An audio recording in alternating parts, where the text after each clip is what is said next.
Hello students, welcome back. In this lecture we will discuss about the chapter force and laws of motion. हम लोग सबसे पहले इसमें पढ़ेंगे फोर्स है क्या. Force push or pull on an object which changes or tends to change the state of object. जैसे अगर हम लोग किसी ऑब्जेक्ट पे पुश या पुल करते हैं तो उससे क्या होगा, या तो ऑब्जेक्ट की स्टेट चेंज हो जाए या टेंड्स टू चेंज, मतलब हम लोग ट्राई कर रहे हैं. या तो स्टेट, जैसे अगर ऑब्जेक्ट रेस्ट पे तो वो मोशन में आ सकता है, अगर मोशन में तो वो रेस्ट पे आ सकता है.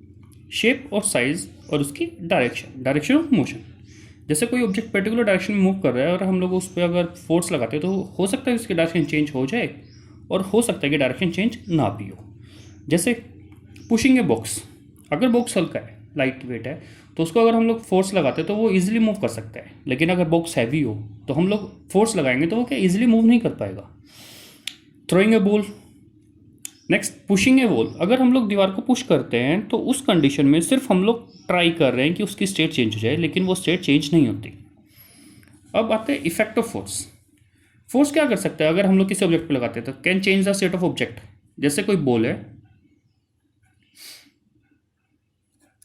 और ये बॉल रेस्ट पे, अगर हम लोग यहाँ से फोर्स लगाते हैं तो ऑब्जेक्ट की जो रेस्ट स्टेट है वो किस में कन्वर्ट हो सकती है, मोशन में. और सिमिलरली अगर ऑब्जेक्ट मोशन में है, जैसे बॉल आती है और प्लेयर उसको कैच करता है, तो उस कंडीशन में क्या है, फोर्स लगेगा तो ऑब्जेक्ट की जो मोशन था वो किस में कन्वर्ट हो जाएगा, रेस्ट में. कैन इंक्रीज और decrease the speed of object. Can change the direction of motion. जैसे हम लोग क्रिकेट में देखते हैं, बॉलर बॉल करता है पर्टिकुलर डायरेक्शन में, लेकिन बैट्समैन उसको हिट करता है बैट से, तो उसकी डायरेक्शन क्या चेंज हो सकती है. कैन चेंज द शेप और साइज ऑफ ऑब्जेक्ट. जैसे रबर बैंड है, अगर आप लोग उसको फोर्स लगाओगे तो स्ट्रेच करोगे तो उस कंडीशन में क्या उसकी शेप चेंज हो सकती है. अब फोर्स दो टाइप के होता है, एक होता है बैलेंस फोर्स, सेकंड होता है अनबैलेंस्ड फोर्स. अब हम लोग डिस्कस करेंगे कि बैलेंस क्या है और अनबैलेंस्ड क्या है. तो let's start with balanced force. When number of forces acting on the object and resultant force is equal to zero, then these forces are called balance force. अगर किसी ऑब्जेक्ट पे नंबर ऑफ फोर्सेस लग रहे हैं, 2 3 4 5 6 7 जितने भी हो सकते हैं, और उन सबका जो रिजल्टेंट है, जो नेट फोर्स है, अगर वो जीरो है तो ये होंगे balance force. It does not change the state of object. तो अगर किसी ऑब्जेक्ट पे बैलेंस फोर्स लग रहा है तो ऑब्जेक्ट की जो स्टेट है, अगर वो रेस्ट पे तो रेस्ट पे रहेगा, अगर वो मोशन में तो मोशन में रहेगा. Unbalance force, when the number of forces acting on the object and resultant force is not equal to zero. अगर इक्वल टू जीरो है तो वो बैलेंस्ड है, और नॉट इक्वल टू जीरो है तो अनबैलेंस्ड फोर्स है. It changes the state of object. अगर किसी ऑब्जेक्ट पे अनबैलेंस फोर्सेज लग रहे हैं तो उस कंडीशन में उसका जो स्टेट है वो चेंज हो सकती है. जैसे देखिए इधर ये कोई बुक्स है, इस पे लग रहा है F1, F2, F3 और F4. अगर इन सब की वैल्यू जीरो है, यानी F1 plus F2 plus F3 plus F4 अगर इक्वल टू जीरो है तो ये तो होंगे बैलेंस्ड फोर्सेस. अगर नॉट इक्वल टू जीरो है तो ये अनबैलेंस्ड फोर्सेस. जैसे अब इनकी वैल्यूज रख लेते हैं. सपोज करते हैं कि ये 2 न्यूटन है, ये भी 2, 4, 4.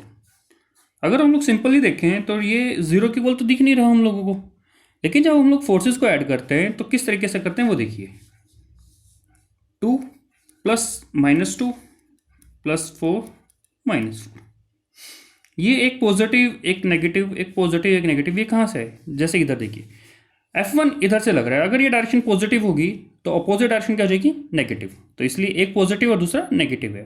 प्लस अगर ये डायरेक्शन डाउनवर्ड पॉजिटिव ले रखा है तो ये अपवर्ड डायरेक्शन क्या हो जाएगी, नेगेटिव. तो एक पॉजिटिव नेगेटिव, तो यहाँ अगर इसको सॉल्व करोगे तो इक्वल टू क्या आएगा, जीरो. तो जो ये फोर्सेज हैं ये क्या होंगे, बैलेंस फोर्सेस. अगर यहाँ हम लोग किसी एक की वैल्यू चेंज कर दे, जैसे ऑब्जेक्ट है ये F2,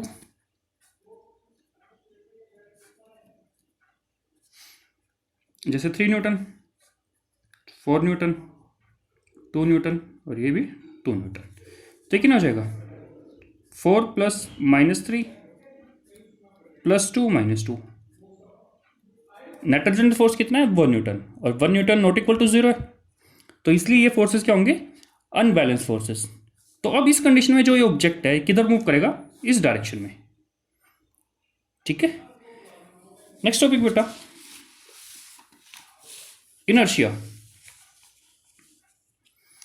the natural tendency of the object to resist the change in the state of rest, motion और डायरेक्शन इज कॉल्ड इनर्शिया। जैसे कोई भी ऑब्जेक्ट रेस्ट पे है या ये मोशन में है या पर्टिकुलर डायरेक्शन में मूव कर रहा है, अगर आप लोग उस पर फोर्स लगाते हो तो ऑब्जेक्ट के पास एक नेचुरल प्रॉपर्टी होती है कि उस चेंज को वो अपोज करे, और इस प्रॉपर्टी को हम लोग बोलते हैं इनर्शिया। इनर्शिया 3 टाइप से, inertia of rest, inertia of motion और इनर्शिया ऑफ डायरेक्शन। अगर इनकी डेफिनेशन लिखनी आए तो सेम डेफिनेशन है, सिर्फ वर्ड्स चेंज हो जाएंगे। जैसे the natural tendency of the object to resist the change in the state of rest is called inertia of rest. Motion में आ जाएगा in the state of motion, और उसमें आ जाएगा डायरेक्शन में to resist the change in the direction. अब इनके जो एग्जांपल्स है डेली लाइफ में आप लोग देखते भी और आप लोगों को पता नहीं चलता। जैसे स्कूटी है बेटा, स्कूटी अगर रेस्ट पे है और आप लोग उसके ऊपर बैठे हो तो जो तुम्हारी बॉडी है वो भी किस पे होगी, रेस्ट पे। स्कूटी सडनली एक्सेलरेट करती है, तुम लोग कहाँ जाते हो, तुम्हारी बॉडी किस में थी, रेस्ट में, तुम लोग जाओगे कहाँ, बैकवर्ड डायरेक्शन में। जैसे स्कूटी सडनली एक्सेलरेट होती है तो हम लोग कहाँ जाते हैं, पीछे की तरफ जाते हैं, बैकवर्ड डायरेक्शन में। क्यों जाते हैं, क्योंकि हमारी बॉडी किस में थी, रेस्ट में। किस में प्रेफर करेगी वो, रेस्ट में, इसीलिए हम लोग पीछे की तरफ जाते हैं। सेम एग्जांपल, जैसे स्कूटी मोशन में थी,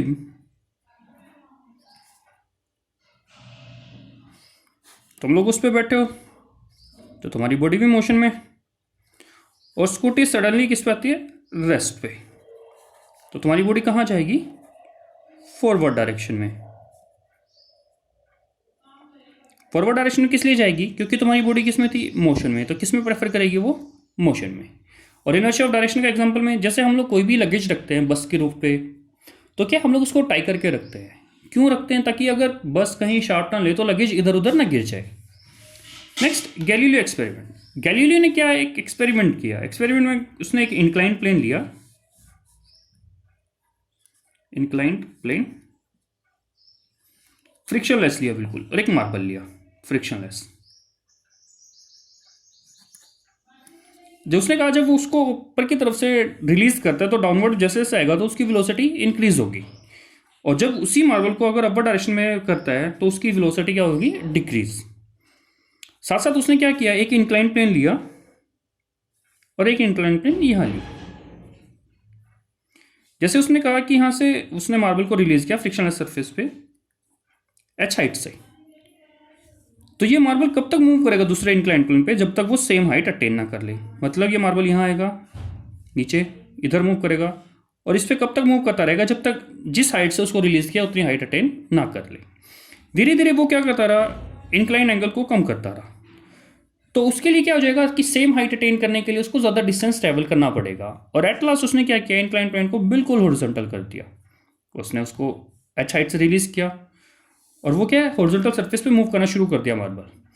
अब मार्बल या कोई भी ऑब्जेक्ट अगर हॉरिजॉन्टल सरफेस पे मूव कर रहा है तो वो हाइट अटेन नहीं कर पाएगा अगर हॉरिजॉन्टल है। तो उसका मतलब क्या हुआ कि वो मार्बल है कॉन्टिन्यूसली मोशन में रहेगा फॉर एवर तक। लेकिन ये सिचुएशन पॉसिबल तो नहीं होती, क्योंकि क्या होता है कि कुछ डिस्टेंस ट्रैवल करने के बाद ऑब्जेक्ट अपने आप रेस्ट पे आ जाता है। उसका रीज़न क्या होता है, फोर्स ऑफ फ्रिक्शन। मतलब कोई भी ऑब्जेक्ट अगर मोशन में है तो वो कंटिन्यूसली मोशन को मेंटेन करने के लिए क्या उसको फोर्स की रिक्वायरमेंट होती है। लेकिन गैलीलियो ने जो कहा वो डेली लाइफ में या जो प्रैक्टिकली है वो पॉसिबल तो है नहीं। अगर इन टॉपिक से रिलेटेड कोई डाउट है तो आप कमेंट बॉक्स में लिख सकते हैं। Thank you students.